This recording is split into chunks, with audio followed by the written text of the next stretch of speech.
iyadoo u dhawaan madaxweynaha Soomaaliland soo magacaabay laba degmo cusub oo u soo magacaabay qaar ka mid ah dadweynaha deegaan gobolkani Awdal ayaa maanta kulan ballaaran oo iskugu yimaadeen mid ka mid ah beelaha deegaan gobolkani Awdal ay hambalyo iyo tahniyada kala duwan u direen xukuumadda Soomaaliland iyo xisbiga kulmiye iyagoo madaxweynaha Soomaaliland uga mahad celiyay magacaabista labada degmo ee Xeego iyo Cali Xaydh ayaa waxay hambalyo iyo tahniyada kala duwan u direen dhammaan cid kasta oo ka qayb qaadatay magacaabista labadaasi degmo oo ugu horeeyo madaxweynaha Soomaaliland iyo ku-xigeenkiisa iyo gudoomiyaha hoggaanka dhaqanka gobolada galbeedka Soomaaliland iyo imaamka guud ee gobolada galbeedka Soomaaliland marka hore waxaan hambalyeeynayaa madaxweynaha Axmed Maxamed Siiraayo ee ina siiyay laba degmo oo istaba joogta hambalyo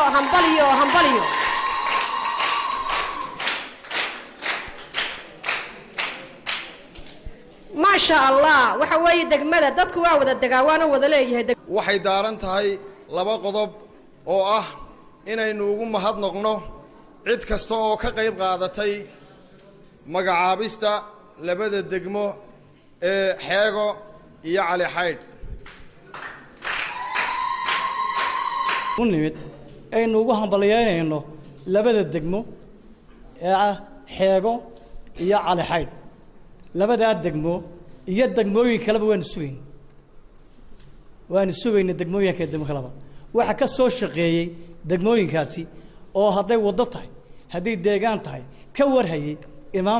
imaamyada Xaaji Miisaan iyo Suldaan Dawud ku ballan haynin in Ilaahiga ii waafajiyo ii abuuro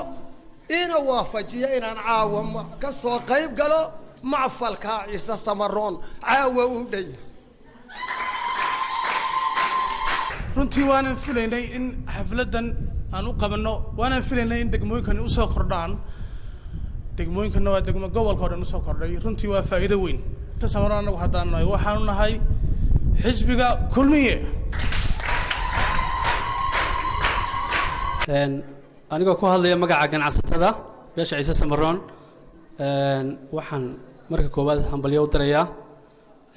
madaxweynaha jamhuuriyadda Soomaaliland Axmed Maxamed Siiraayo iyo marwadiisa Aamina Maxamuud Jirde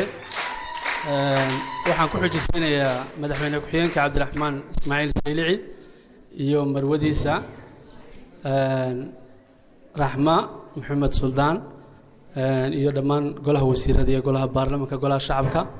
waxaan aad uga mahad celinayaa in badan baa la sugay xafladan ay qabsoonto anaga waxay noogu fadhidaa mihinad gaara ka mahad celino magacaabista degmooyinkan labada ee Caada Cali Xaydh iyo Xeego Ciise Samaroon ee caawa halkan fadhida salaan iyo kalgacayl iyo xumaan yaan ugu mahadnaqaynaa madaxweynaha waxaan leenahay Allah ka jisaayka Allah khayr gudniya xafada waxa koow ka ahaa Suudaankeena guud Cabdiraxmaan Jaamac Dhawal oo runtiisna leeyahay hambalyan ku soo diraya iyo imaamka guud ee beelaha Gadabuusi Xaaji Axmed Miisaan aare oo runtiisna mar walba u taagan gobolkeena iyo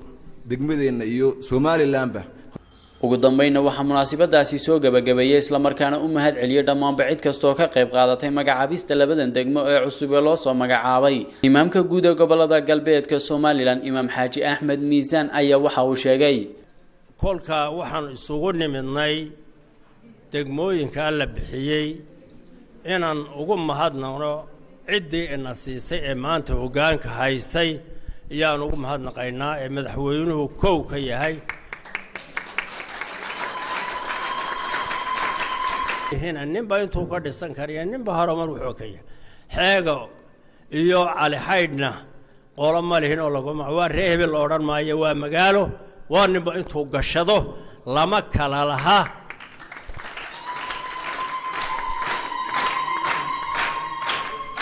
طبعا معراك اللي ريه بالبالسية مقاله وهي ردبور بدأ من ريه بالبالسية هو مقاله ما أنت نك أو قولك استبجوكت حاجة أنا سداوية أنا سدا نك هاللوقاتو أنا قول لسيء أنا لو قاعدين واصلة